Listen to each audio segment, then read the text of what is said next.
ஒன்று இல்லாமல் எந்த காரியத்தையும் இங்கே பண்ண முடியாது. ஆனால் வெறும் முயற்சியை மட்டும்தான் வச்சு எந்த காரியத்தையும் பண்ணவும் முடியாது. அதுக்கு அடிப்படையில் விருப்பமோ அல்லது வெறுப்போ வரணும். விருப்பு வெறுப்பு இருந்தால் தான் ஒரு காரியத்தை பண்ண முடியும். அப்போ ஒரு காரியம் நடக்குன்னா ரெண்டு தேவை. ஒன்று விருப்பு வெறுப்பு, இன்னொன்று முயற்சி.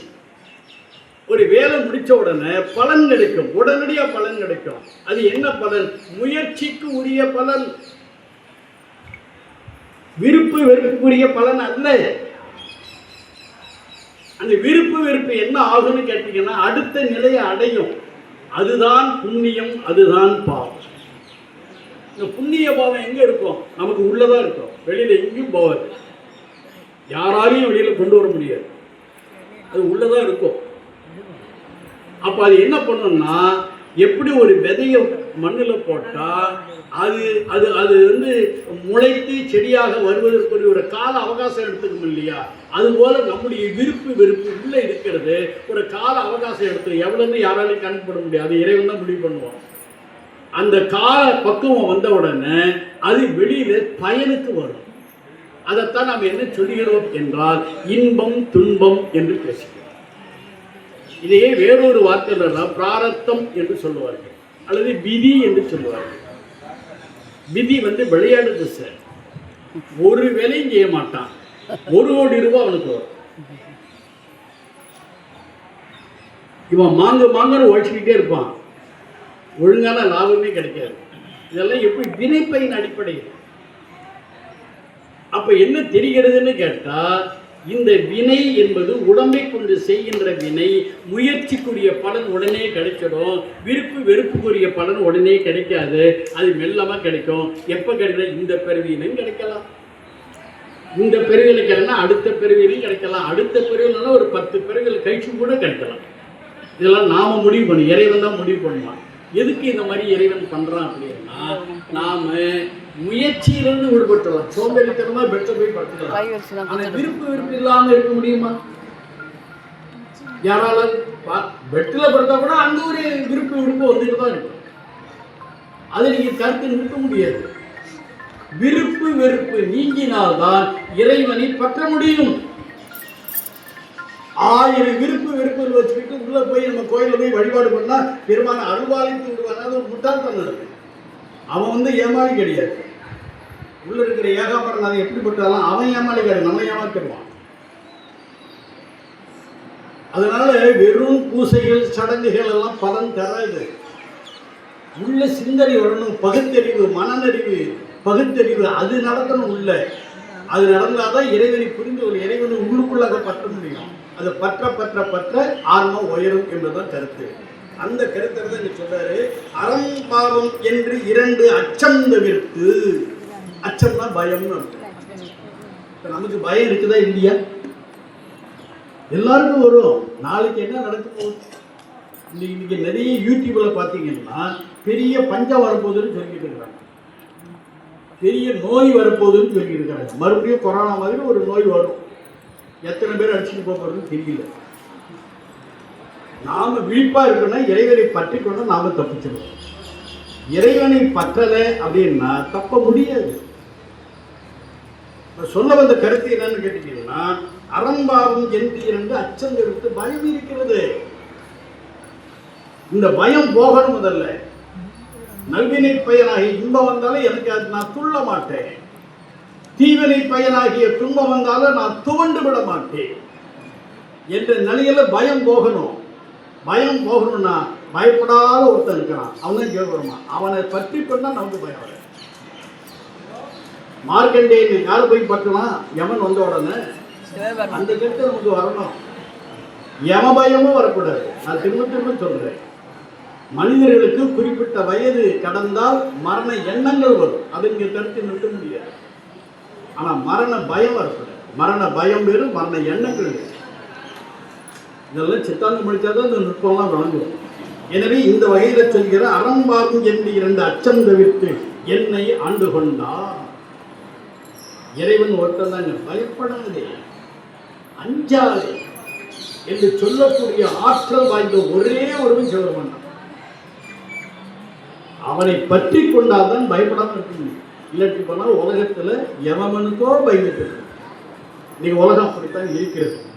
எனவே அச்சம் தவிர்த்து என்னை ஆண்டு கொண்டா, இந்த பயம் இல்லாத நிலையில் தான் இறைவனுடைய அருட்பேறு கிடைக்கும் என்று பேசுகிறார். மறந்தேயும் தங்ககள் நான் மரபா வண்ணம் நல்கி அத்திரம் பாடல் பாடி. இதில் ஒரு அருமையான கருத்து, என்ன நுட்பமான கருத்து இருக்குன்னு. அதாவது நாம அவனை பற்றுகிறோம், இது நம்முடைய விருப்பம். ஆனா நம்ம பற்றுவதனை ஏற்குமா வேண்டாவா? ஒரு ஆண்மகன் இருக்கிறான், காதலிக்கிறான், ஒரு பொண்ணை காதலிக்கிறான். அந்த பெண் அந்த காதலை ஏற்றுக்கொண்டதெல்லாம் காதல் இல்லைன்னா இல்லையே. நாம இறைவனை பற்றலாம், ஆனால் பற்றுவது பலன் தருமா இல்லையே என்று அவன் தான் முடிவு பண்ணான். அவன் ஏற்றுக்கொண்டாதான் பலன் தரும். இப்போ மணிவாசகருடைய கதை அதுதானே. மாணிக்க வாசகர் திருவடி தேடி பெறுவதற்கு என்ன குறை? பாதத்திலிருந்து தலையில் சொல்லிட்டான், ஞானத்தெல்லாம் கொடுத்துட்டான். இதுக்கு மேலே என்ன வேணும்? திருவடி பேர் வேணுமா வேண்டாமா? பெருமாள் கொடுக்க மாட்டேங்கிறாங்க. இங்கேயே இரு என்று போயிட்டான் நாம் பாட்டுக்கு. அப்போ என்ன பொருள்? நாம பற்றினாலும் நம்முடைய பற்றுதலை பெருமான் ஏற்கவில்லை என்றால் நமக்கு பலன் கிடைக்காது. இந்த நுட்பத்தெல்லாம் விளங்கிக்கணும். அந்த வகையில தான் சொல்கிறார் பெருமான் என்ன பண்றான் மணிவாசகருக்கு இந்த அனுபவத்தை சொல்லார் பாருங்க. மறந்தேயும் தன்கடல் நான் மரபா வண்ணம் நல்கி அத்திரம் பாடல் அப்படிங்கிறார். அதாவது மணிவாசகர் பெருந்தகை சில காலம் உலகத்தில் இருந்தார், திருவடி பேர் பெறல. ஆனால் அந்த பெறாத நிலையிலேயும் இறைவனை மறந்து ஒரு நொடி கூட அவர் இல்லை. அந்த அனுபவத்தை சொல்றார். அதை இறைவன் தான் செய்கிறான். அதாவது மறந்தேயும், மறந்து கூட தன்கடல் நான் மறவா வண்ணம், மறந்து கூட அவருடைய திருவடியை நான் நினைக்காம இருக்கக்கூடாது. நான் நினைத்துக்கொண்டே இருக்கணும். அவன் ஆரம்பிக்கிறானே இல்லையோ அவனை நான் நினைச்சுக்கிட்டே இருக்கணும்.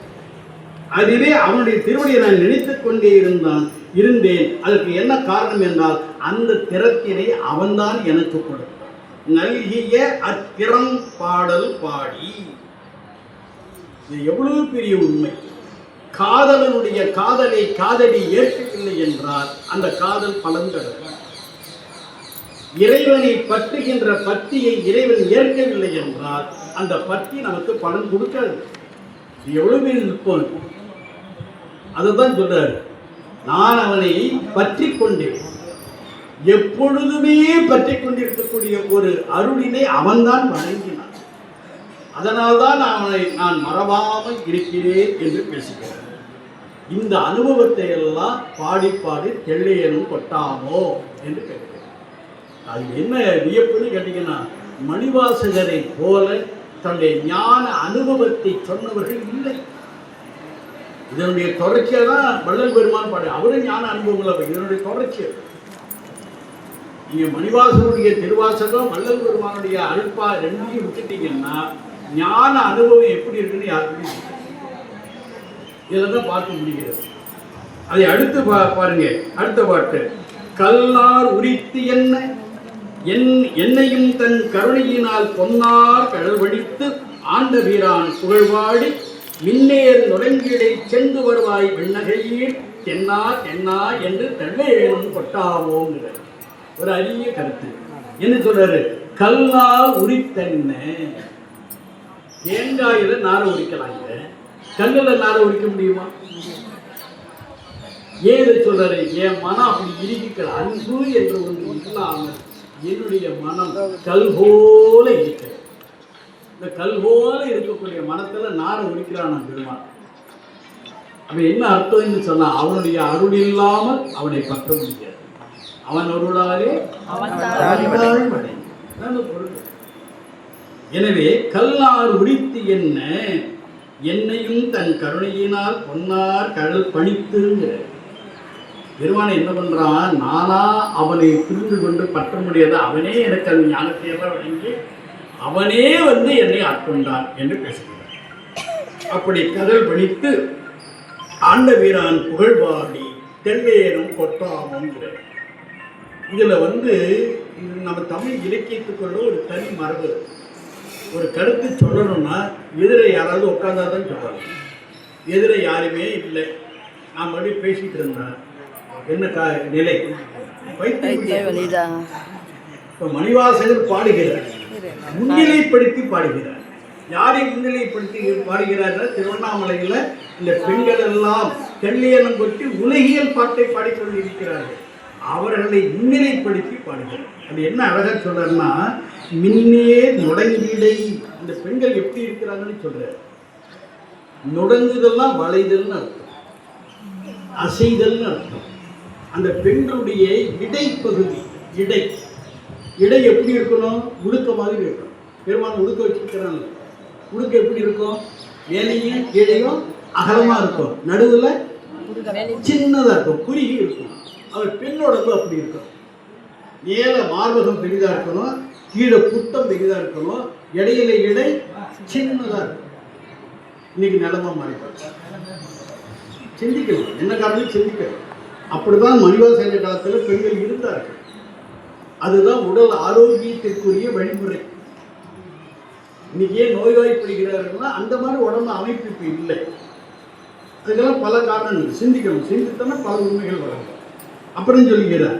அப்புறம் செந்து வருவார். இந்த வாய் இருக்குல்ல, இந்த உதடு இருக்குல்ல,